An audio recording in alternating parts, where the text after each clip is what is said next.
Hello, my name is Sydney Weaver, and today my presentation will be on the flipped classroom model and constructivist theory.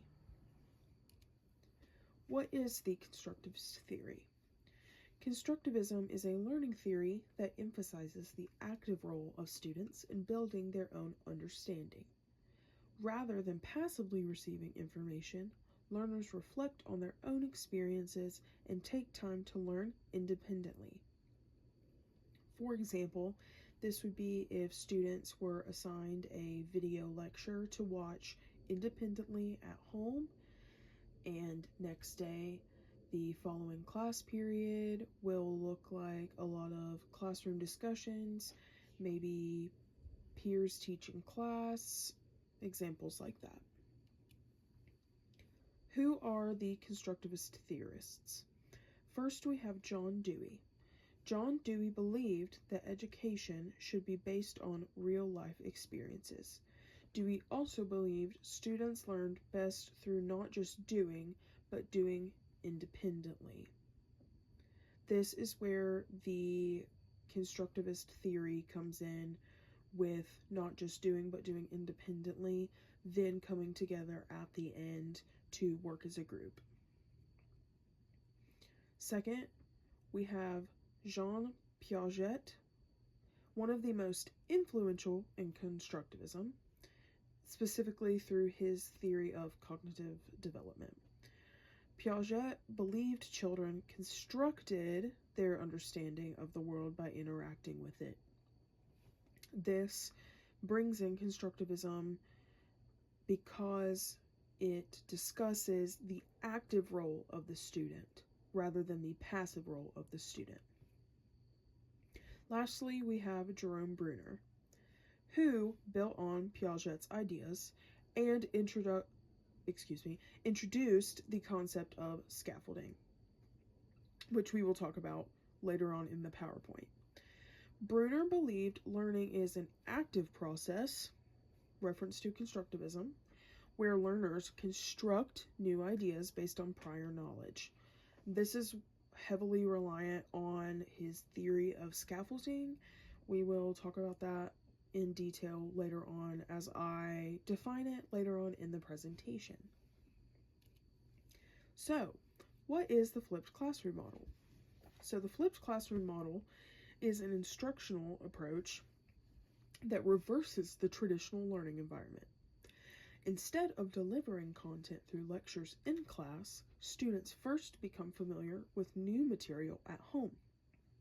Time in class is instead used for activities that involve deeper learning, such as Socratic seminars is a more specific example of a classroom discussion.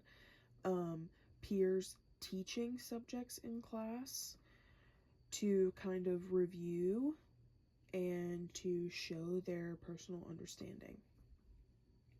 The goal is to make classroom time more interactive, shifting from passively learning information to active engagement and application of ideas.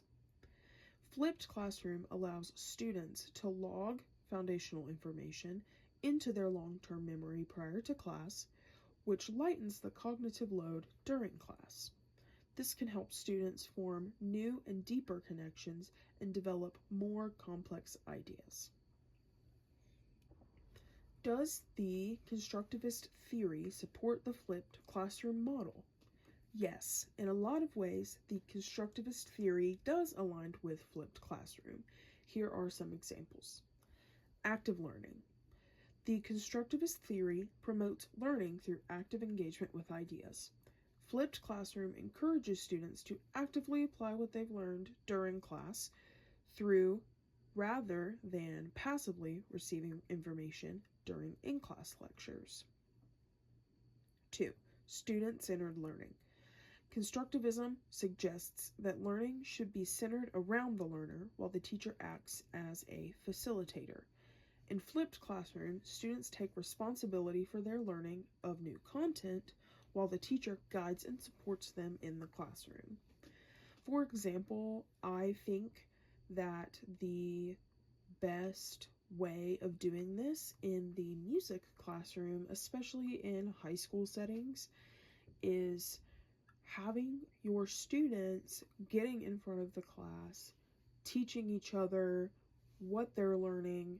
For example, if they were learning musical intervals, they could go up to the piano, play the specific interval, and explain why the interval is the way that it is, why it sounds the way that it does, and this shows their knowledge as well as helps the other students in the classroom. Third, we have scaffolding, which is what we just discussed that I was going to define later.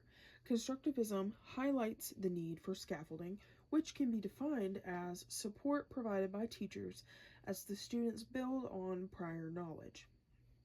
In flipped classroom, teachers can provide targeted personal assistance during in-class time, helping students process their understanding based on their individual needs, which closely relates to the idea of scaffolding. Next, we have the flipped classroom lesson example. This video is a flipped classroom lecture that I found on YouTube about musical intervals, and it relates all of the intervals within the C major scale. And in this video, it provides the definition of each musical interval, gives strategies on how to remember the musical intervals, gives written examples and audio examples, sometimes multiple, as well as encourages students to rewatch the video as practice. When I heard the teacher discuss this repetition as a form of practice, it really reminded me of constructivism, as it is extremely heavy on the use of student repetition to memorize information and to then bring it into the classroom and use it actively in group activities or instances where the students are teaching the class for the day. These outcomes all can support constructivism because students are able to make connections to prior knowledge due to most likely hearing these intervals in popular music and come to an understanding about music that wasn't simply just told to them. These are my references. Thank you.